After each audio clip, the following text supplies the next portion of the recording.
کسی بھی صورت کو شروع کرنے سے پہلے کیا پڑھنا لازم ہے؟ بسم اللہ الرحمن الرحیم پڑھنا لازم ہے، سوائے سورہ توبہ کے، کیونکہ تمام اہل علم کا اس پر اجماع ہے کہ بسم اللہ الرحمن الرحیم تمام صورتوں کی پہلی آیت ہے، اور جب بھی ہم کوئی ایک صورت کا مطالعہ کریں تو پھر اس کے بعد دوسری صورت شروع کریں تو بسم اللہ الرحمن الرحیم پڑھنا لازم ہے، کیونکہ صحابہ خود کہتے ہیں کہ آپ صلی اللہ علیہ وسلم جب ہمیں کوئی آیتیں بتلاتے، لکھاتے خاص طور پر، تو کہتے کہ یہ آیت فلاں آیت کے بعد آنی چاہیے، پھر اس کے بعد بولتے جب بسم اللہ الرحمن الرحیم پڑھتے تو ہم سمجھ جاتے کہ یہاں پر یہ صورت مکمل ہو چکی ہے، اب یہاں پر سے دوسری صورت شروع ہو رہی ہے۔ تو جب بھی ہم دوسری صورت شروع کریں تو ہمارے اوپر لازم ہے کہ بسم اللہ الرحمن الرحیم پڑھیں۔ چلیے اب سورہ بقرہ کیا ہے؟ مدنی صورت ہے۔ کس کو بولا جاتا ہے مدنی صورت؟ وہ صورت جو ہجرت کے بعد مدینے میں اور مدینے کے اطراف میں نازل ہوئی، یعنی ہجرت کے بعد جو صورتیں نازل ہوئی وہ کون سی صورتیں؟ مدنی صورتیں ہیں۔ سورۃ البقرہ یعنی جو سورۃ البقرہ مدنی صورتوں میں پہلی صورت ہے، ہجرت کے بعد جو سب سے پہلے نازل ہوئی وہ سورۃ البقرہ ہے، مدنی صورت میں پہلی صورت ہے، اسی لیے اہل علم کہتے ہیں اسے سورہ فاتحہ کے بعد اسی لیے رکھا گیا۔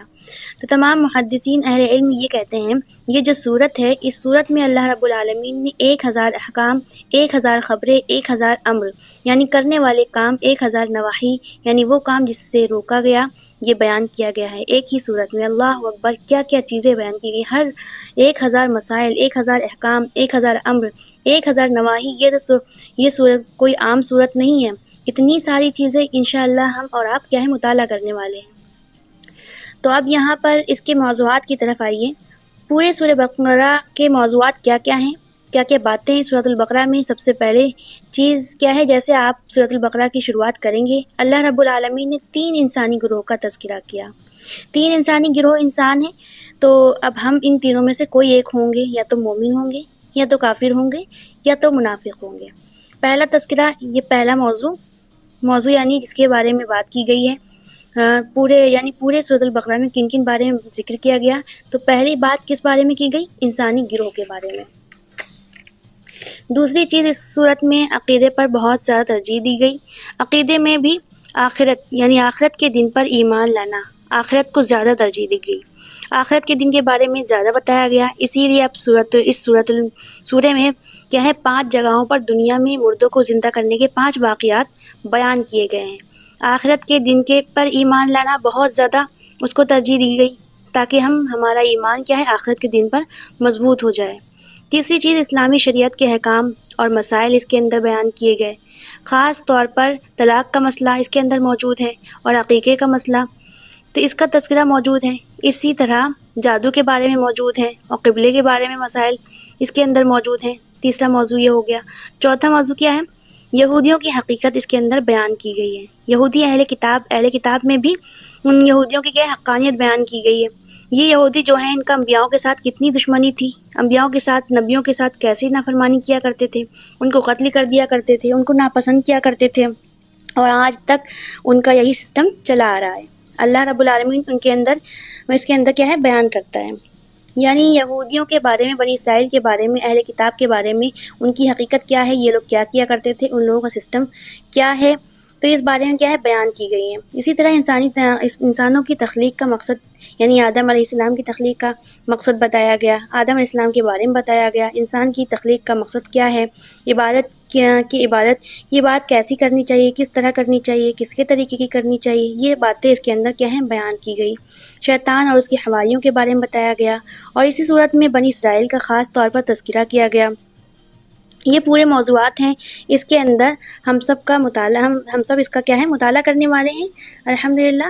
میں نے اور آپ کے سامنے 5 موضوعات رکھے ہیں سمیٹ کر۔ تو پہلا کیا ہے؟ انسانی گروہ۔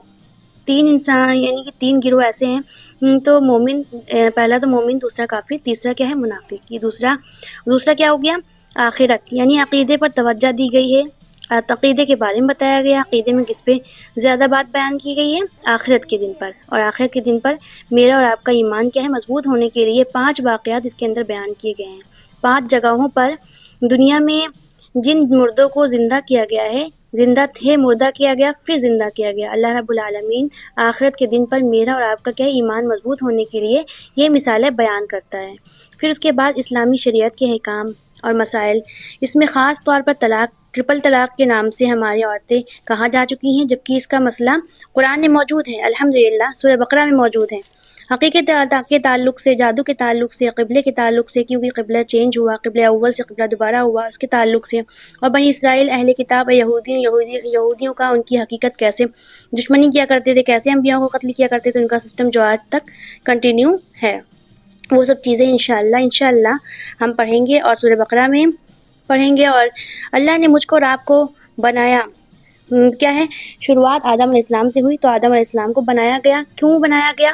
جب عبادت کے لیے بنایا گیا کہ عبادت کیسی کرنی چاہیے، کس کا طریقہ ہم کو عبادت میں لینا ہے۔ شیطان کے جتنے چیلے ہیں ان لوگوں کے بارے میں اس کے اندر بتایا گیا، تو یہ پورے موضوعات آپ کے سامنے کیا ہیں، رکھ دیے، اور سورت میں کیا کیا باتیں ہیں وہ پوری رکھ دی۔ اب یہاں سے انشاءاللہ سورت کیا ہے شروع کریں گے، اور سورۃ البقرہ یہ مدنی سورت ہے، مدنی اعتبار سے اس کا نمبر کیا ہے، پہلا ہے، پہلا سورت، یہ پہلی سورت ہے مدنی اعتبار سے، مدینے میں نازل ہوئی ہجرت کے بعد، سب سے پہلے اس کی شروعات کیا ہے، الف لام میم۔ الف لام میم کیا ہے؟ الف لام میم حروف مقطعات ہیں۔ حروف مقطعات کس کو بولا جاتا ہے؟ ٹکڑے ٹکڑے جو الفاظ کرے اس کو مقطعات بولا جاتا ہے۔ حروف مقطعات کیا ہے؟ حروف مقطعات وہ الفاظ ہیں، وہ حروف ہے جس کا معنی صرف اللہ جانتا ہے، اللہ کے علاوہ کوئی بھی نہیں جانتا۔ قرآن میں 114 صورتیں ہیں، اس میں 29 صورتیں ایسی ہیں جو حروف مقطعات سے شروع ہوتی ہیں، 29 صورتیں ہیں۔ اللہ نے حروف مقطعات کو قرآن میں کیوں رکھا؟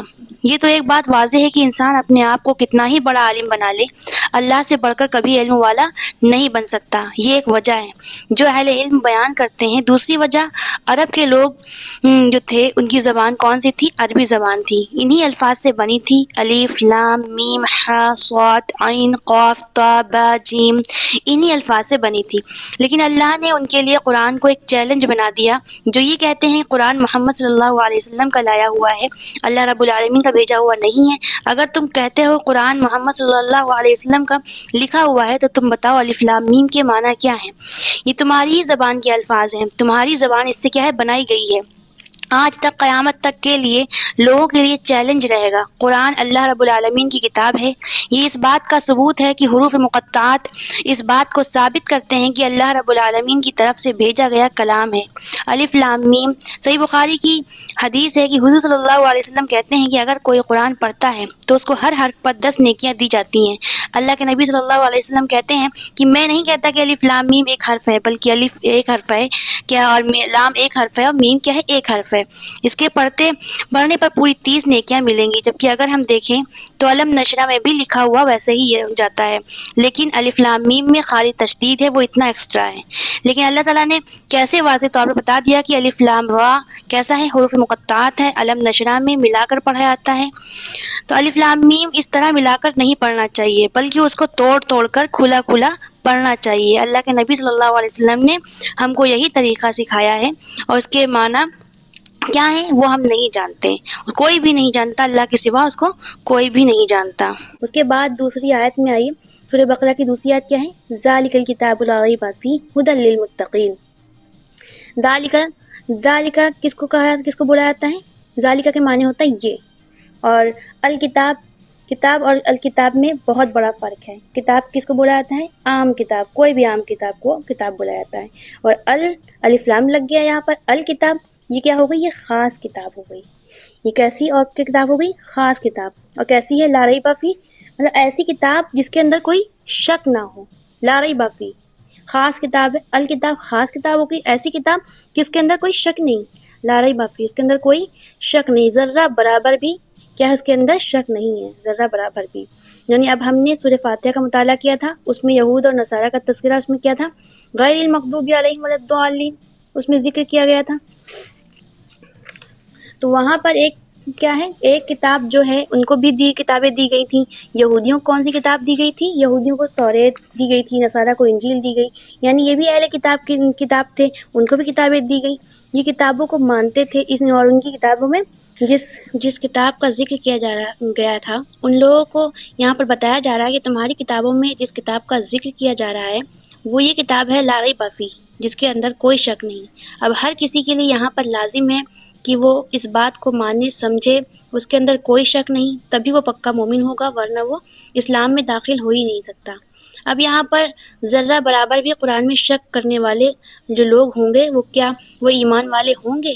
تو اب اس قرآن میں بیان کی گئی ہیں تمام کی تمام باتیں، اس کے اصول، اس کے قواعد، اس کے خبریں، تو اس کے پورے واقعات، انبیاء کی باتیں، سابقہ امتوں کا بیان، جتنی باتیں بیان کی گئی ہیں وہ 100% کیا ہیں؟ سچ ہیں، حقیقت ہیں۔ جتنی باتیں غیب کی ہیں بتائی گئی ہیں، اور قیامت کے بارے میں بتائی گئی ہیں، وہ جو چیزیں ہونے والی ہیں اس کے بارے میں بتائی گئی، جو کچھ بھی بتایا گیا ہے وہ سب کا سب کیا ہے؟ سچ ہے، کوئی ڈاؤٹ نہیں ہے۔ آج ہماری نوجوان امت مسلمہ کی جہالت، اس کی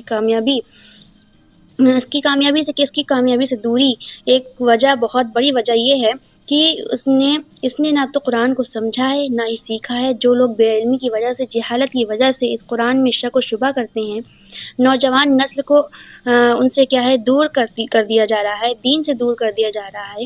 حال ہی میں ہم دیکھ چکے ہیں کہ ہمارے انڈیا کا ایک پاکھنڈی وسیم رضوی، اللہ تعالیٰ نے اس کو نہ گھر کا رکھا نہ ہی گھاٹ کا رکھا، اس کے دل میں ایمان کی دولت کو اللہ نے چھین لیا، نکالا، اس نے 26 آیتوں کو نکالا کہ اس کے اندر غلطی نکالی، اس کے اندر یہ ہے، اس کے اندر یہ ہے، تو اب اس سے کتنے ہی نوجوان کیا ہے ہمارے گمراہ ہوئے، بہت سارے گمراہ ہوئے، اللہ نے بہت سارے لوگوں میں گمراہی ڈال کر بھی پھر ہدایت دے دی۔ تو اب یہاں پر بات کیا سمجھ میں آئی کہ ذرہ برابر بھی شک نہیں ہے، ہماری عقل وہاں تک پہنچ ہی نہیں سکتی، ہمارا علم وہاں تک پہنچا ہی نہیں۔ یہ قرآن کا علم، یہ کتاب کا علم کیا ہے؟ سب سے اعلیٰ ہے۔ اب لاسٹ میں نقطۂ عروج پر جو علم ہے وہ یہ قرآن کا ہی ہے۔ اب سائنس بھی وہاں پہنچ رہی ہے، وہاں تک آہستہ آہستہ آج پوری سائنس 80% قرآن کو مانتی ہے، قرآن میں جو باتیں ہیں اسے مانتی ہے، 80% مانتی ہے، 20% کیا ہے؟ نہیں مانتی۔ وہ کون سی ہیں باتیں جو نہیں مانتی ہے؟ جو قیامت کے بارے میں، آخرت کے بارے میں، جنت اور جہنم کے بارے میں، مرنے کے بعد کے بارے میں، قبر کے بارے میں وہ باتیں نہیں مانتی، کیونکہ سائنس کا علم وہاں تک پہنچا ہی نہیں ہے۔ قرآن کا علم پہنچ چکا ہے، قرآن میں تو بتا دیا گیا پہلے کہ کیا کہا جاتا تھا کہ زمین گول ہے، پہلے کیا کہتا تھا؟ زمین گول ہے، اب کیا کہا ہے؟ زمین کیا ہے؟ گول نہیں، انڈے کی جیسی بیضوی ہے، آج بولا جا رہا ہے، جبکہ قرآن میں اللہ تعالیٰ نے پہلے ہی بتا دیا کہ زمین کیسی ہے؟ انڈے کی طرح ہے، بیضوی۔ تو 1452 سال پہلے، اللہ اکبر، آج سائنس غلط ہو سکتی ہے، قرآن غلط نہیں ہو سکتی۔ یہ بات کا یقین جب تک ہمارے دلوں میں نہ ہو، جب تک ہم ایمان والے ہو نہیں سکتے۔ اب اس کے بعد اس کے اندر اللہ تعالیٰ کہتا ہے ہدی للمتقین، تو یہ متقین کے لیے